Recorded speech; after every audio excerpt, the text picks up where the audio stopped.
Hello guys, welcome back to my channel, or welcome if you are new. Today is the last day of March, so I'm going to talk about all of the books that I read in the month of March, and I had a fantastic reading month this month. I feel like I read so many really great books and just had a really fun time reading everything I read this month. I finished 13 books this month. 6 of those were audiobooks that I listened to, and the rest of them I read on my Kindle, and I had 1 DNF this month. Also, it is extremely windy at my house right now, so if you can hear like aggressive wind sounds, I'm sorry. I started off the month strong. I read The Do-Over by Lynn Painter, and this book was adorable. You just cannot go wrong with Lynn Painter. She never disappoints. I've never met a Lynn Painter book that I haven't loved. I was actually not like in a hurry or super excited to read this book because I knew it was a time loop book, and I normally really hate that in books, honestly, but I'm glad that I gave it a shot anyway because I really liked it. It was a really good fun take on repeating day, Groundhog Day type of trope. I also didn't know going into it that this was a YA book either. That was just like something I figured out as I was reading it, but it is like high school age, and it's basically about a teenage girl who wakes up on Valentine's Day, is excited to go to school and have Valentine's Day with her boyfriend, and just is having like the worst day ever, like crashes her car on the way to school, like nothing is going right, and then she finds her boyfriend cheating on her, pretty much just has like the most disastrous Valentine's Day ever, and then wakes up the next day and it's Valentine's Day again. And that just continues on and on. She keeps reliving the same day, reliving finding her boyfriend cheating on her, crashing her car. But one other person is like continuously popping up every day also, that she starts to kind of pay more attention. And it's just such a fun, cute, sweet YA. I love a good YA every now and then. It's just so wholesome, and like you just get so much more out of like the plot and the story. It was fluffy, it was adorable. I gave it a 4 out of 5. I really liked that one and definitely recommend. And I was so juiced up on Lynn Painter after reading that, and I saw that her book called Accidentally Amy is on Kindle Unlimited, so I was like, well, let me just read another Lynn Painter, 2 in a row, and same thing. Did not disappoint. I probably liked this one even better because this is a like regular, not young adult. What is that called? New adult? Just regular adult. This is about a girl named Isabel. The book starts off on like a really funny meet cute that like explains the name. So she is about to start a brand new job and is running late. She's waiting for her order in Starbucks. The barista puts out a latte for Amy, but it's the exact same latte that she ordered, but she's like further back in the line, and she's running so late, and they call Amy's name like 3 times. And so Isabel is just like, whatever, Amy's not here, and she goes up and takes her coffee, and then she turns around and bumps into someone and spills her coffee all over a man standing behind her. And then the man is like, oh, Amy, and they have this like meet cute moment where they are like instantly kind of drawn to each other. In classic rom-com fashion, she gets to her new job and realizes that this man is her boss. So that's the premise, and it was so good. The main character had really strong Jessica Day from New Girl vibes. That was just like how I was picturing her character the whole time. She had like so many of those like mannerisms. Yeah, like if you liked New Girl, you would like this book. It was short and sweet. It had amazing banter between characters. It was just like really cute and fun, and I really liked it. I give this one a 4.5 out of 5. It was almost a 5-star. Then I listened to Lock Every Door by Riley Sager. This was a thriller. It was like really kind of a wild ride.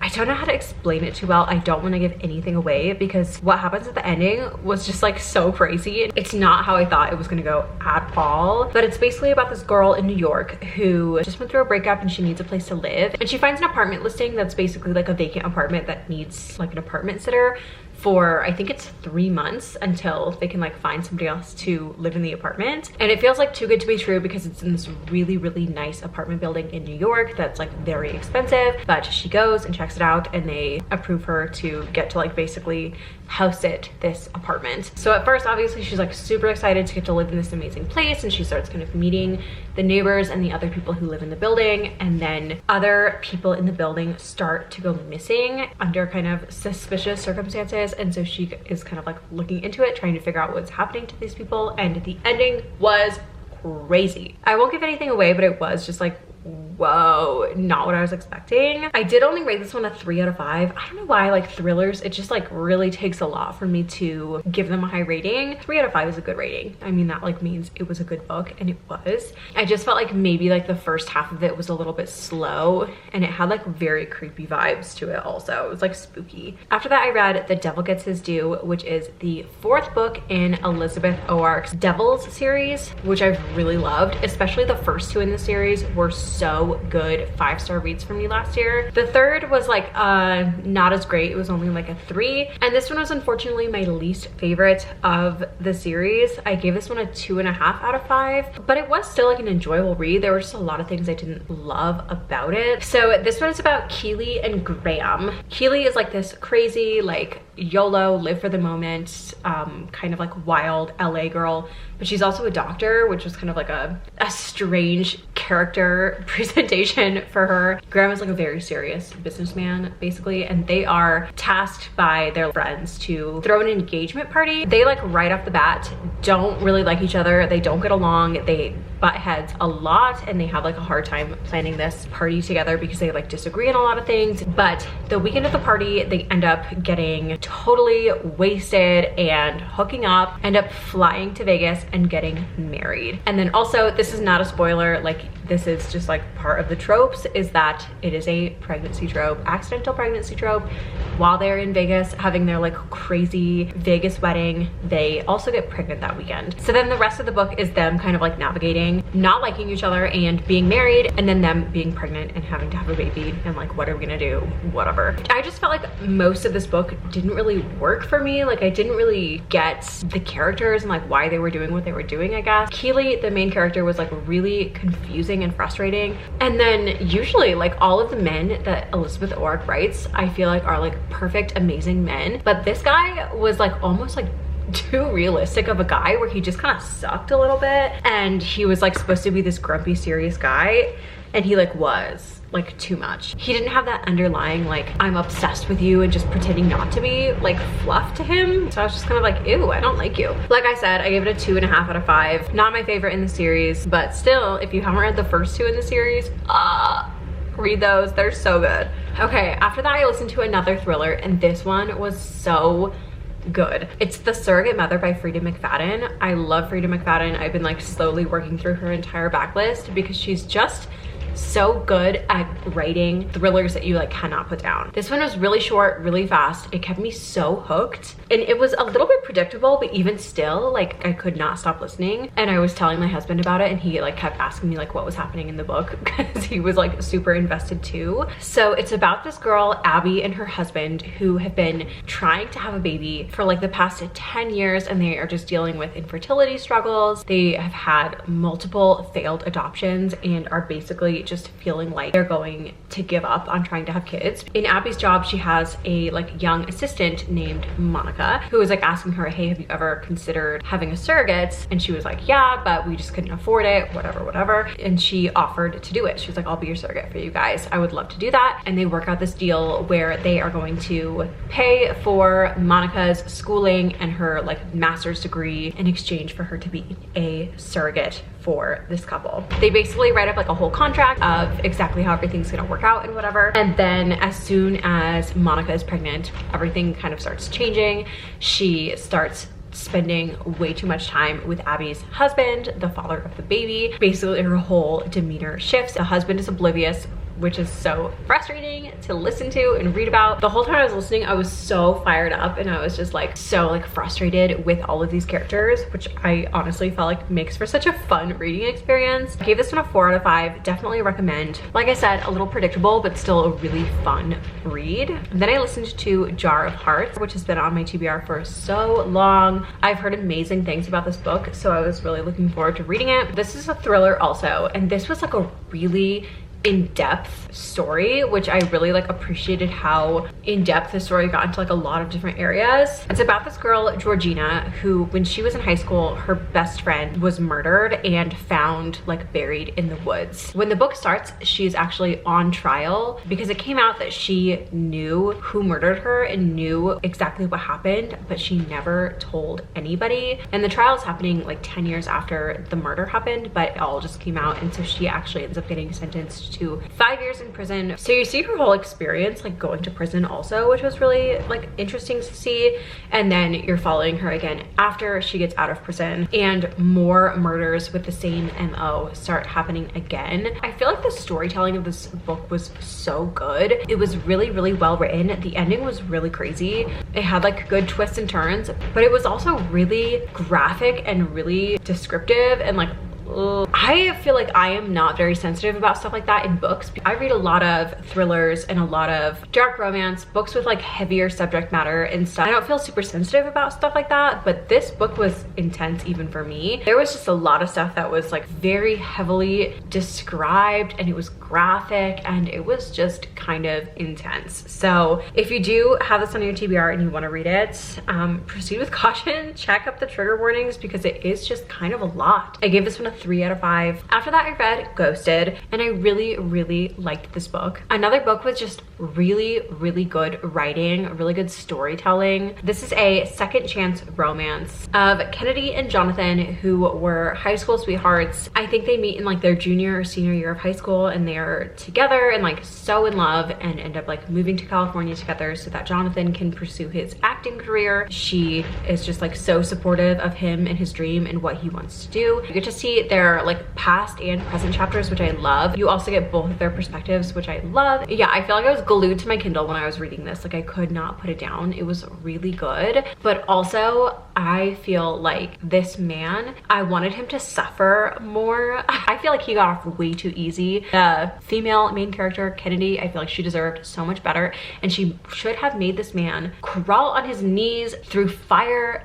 He should have like groveled more. Like I feel like she just forgave him so easy when he did not deserve that. So that was the only like kind of frustrating thing about it. Other than that, I really liked it, and I gave it a 4 out of 5. After that, I read When in Rome by Sarah Adams. Just like Lynn Painter, I love Sarah Adams. I've never met a Sarah Adams book I didn't love, and this is no exception. I loved this book. Similar to Lynn Painter also, I feel like Sarah Adams writes amazing men, perfect book boyfriends. Like she's just got the recipe for a good male character, and I just thought this book was delightful. It was so fun, so cute, so like light and fluffy, but also serious, and another book that I just like could not put down. This is the first in a series, and I cannot wait for the second book to come out. I am like so looking forward to reading the next one after this. This is about Amelia and Noah. Amelia is a famous singer. Her character was giving like Casey Musgraves, like Taylor Swift kind of vibes. Like she is a very famous, well-known pop singer who is feeling so overwhelmed and burdened by her career in the limelight, and is just like desperately in need of an escape. And so she kind of takes off for like a weekend getaway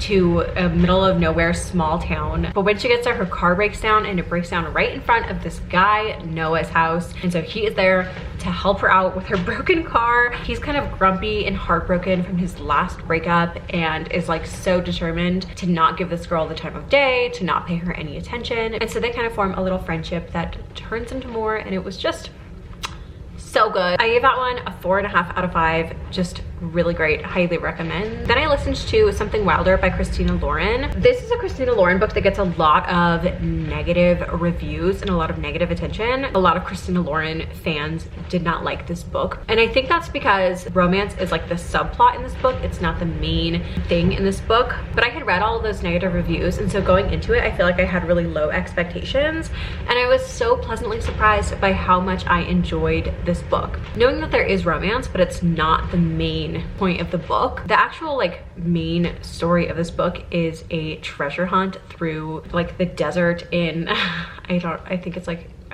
Montana or Arizona or something like that. Basically some like bank robbers from way back in the day had buried treasure, and the daughter of a like treasure hunter guy is basically trying to follow her dad's map to this treasure after he passes away. And I thought that that was such a fun thing to read about, and I really enjoyed it. Like I didn't even mind that romance was like not the center of attention, because I was like so invested in the actual like mystery of finding the treasure and everything like that. So I gave it a 3.5 out of 5. I just thought it was really fun. Then I read Not How I Saw That Going. I don't know how this ended up on my TBR. I can't remember who recommended it or like how I came across this book, but it has amazingly high ratings on Goodreads. So I was really expecting to like love it, and I did not like it. This book did not work for me at all. It's a single mom firefighter trope. The whole thing just felt so ridiculous. These characters were obnoxious. The female main character of this book, her son is either 3 or 4, and I felt like the author had never met a 3-year-old ever, and I have a 3-year-old, so I was like, this is like the most unrealistic child writing like ever. I feel like she wrote this kid to be like so over the top, unbelievably like obnoxious, and like, I don't know, there was just a lot that didn't work for me. It was a really short book. I think it was only around like 260 pages, but it still felt so long. I honestly don't know why I didn't just DNF this book, but I finished it and I gave it a 1.5 out of 5. Then I listened to Educated by Tara Westover. This is a memoir, a story of her childhood and upbringing. She was basically born and raised on a mountain in Idaho by very fundamentalist Mormon parents that were also just mentally ill, but like undiagnosed because they just did not believe in healthcare. They were major conspiracy theorists, major like doomsday preppers. I think she was like one of either 7 or 8 kids. None of them ever went to school, so she had no formal education whatsoever. There's just like so many stories that she has from growing up with just like unhealthy, neglectful parents. And then you follow her like life and story after she is getting older and realizing that this is not normal and that she doesn't have to live like this, and her journey of trying to go to college and trying to like better her education and get out of this like toxic family. The whole thing was very sad, but also really interesting to read about. But she tried so hard to get out of there, and I was just rooting so hard for her the whole time. I don't rate nonfiction. So then I read The Chain, which is another book that's been on my TBR for a really long time. I've always heard really good things about this book as a thriller, but because I'm a mom of young kids, I was like a little nervous to read it, because the premise of this book is basically a woman whose daughter gets kidnapped, and then she gets a call from the kidnapper basically saying, if you want your daughter back, you need to kidnap somebody else's kid. So yeah, I was nervous to read it because I didn't want to be traumatized or think about my kids getting kidnapped, but I also was like so fascinated by the concept that I had to. This was a page turner. It kept me really hooked. Overall, it was pretty good. I gave this one a 3.5 out of 5. The only book I DNF'd this month was called Bring Me Back by Kristen Granada. It was a like next door neighbor romance, a girl who like moved into her childhood home, and the next door neighbor is a super hot cop, and they spark up a romance. I DNF'd this at 49%. I read half of it. Even after half of the book, I just did not care about these characters at all. I didn't feel like the connection between the characters, like I just couldn't care less. So I let it go. And then the very last book I read this month was The Maidens. This is by the same author who wrote The Silent Patient, and I have heard really amazing things about this other thriller by him, which I really didn't love The Silent Patient either. I know people rave and rave and rave about The Silent Patient, and I feel almost the exact same about that book as I do about this book, which is the man knows how to write a good twist, that's for sure, because the twists in both of those books didn't see coming. Whoa, just like totally shook, like a really good twist. But I just felt like the rest of the book was so boring. It felt like the same vibes for both books that I've read by him. Totally bored the whole time and then shocked by the twist. But like, yeah, even though the twist is amazing, the book was still not good, if you know what I mean. So I only gave this one a 2 out of 5. I felt like it was such a chore to try to get myself to read this book. I just couldn't wait for it to end, is how I felt like the whole book. This one takes place in a like college setting. It's got like dark academia, secret society at this like spooky college type of vibes. And it's basically about college girls who are going missing and being murdered in this like really weird like sacrificial way at this college, and everybody who's trying to solve it and whatever. The twist was shocking. It came out of nowhere. I wasn't expecting it, but I could not wait for this book to end. The entire time I was listening to it, I was like, let's get on to the next one. I'm so over it. So those are all of the books that I read in the month of March. If you guys have read any of the books that I talked about, leave your thoughts on them in the comments down below. Or if you have any books that you think I should add to my TBR, leave them in the comments as well. Otherwise, that is it for this video. So thank you guys so much for watching. Don't forget to subscribe and follow me on Instagram, and I will see you guys all in my next video.